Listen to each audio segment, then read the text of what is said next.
Chapter 9, Sloka 14. Satatam kirtayanto maam.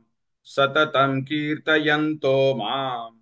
Satatam kirtayanto maam. Yatantascha dridhavrataha. Yatantascha dridhavrataha.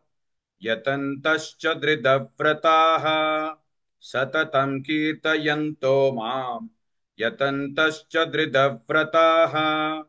सततं कीर्तयन्तो मां यतन्तश्च दृढव्रताः सततं कीर्तयन्तो मां यतन्तश्च दृढव्रताः सततं कीर्तयन्तो मां यतन्तश्च दृढव्रताः सततं कीर्तयन्तो मां यतन्तश्च दृढव्रताः नमस्यन्तश्च मां भक्त्या नमस्यन्तश्च मां भक्त्या नमस्यन्तश्च मां भक्त्या नित्ययुक्ता उपासते नित्ययुक्ता उपासते नित्ययुक्ता उपासते नमस्यन्तश्च मां भक्त्या नित्ययुक्ता उपासते नमस्यन्तश्च मां भक्त्या नित्ययुक्ता उपासते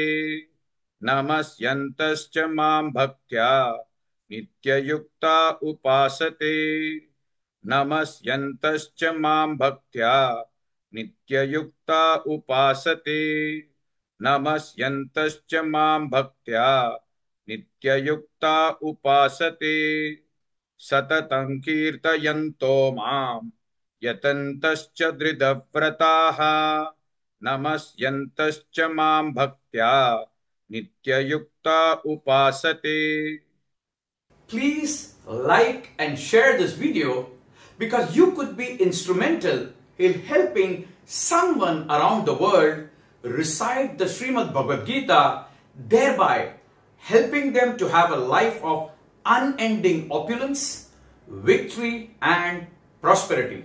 This is mentioned in chapter 18, Sloka 78. Yes, don't forget to buy my book, Leadership Can Be Child's Play. Namaste.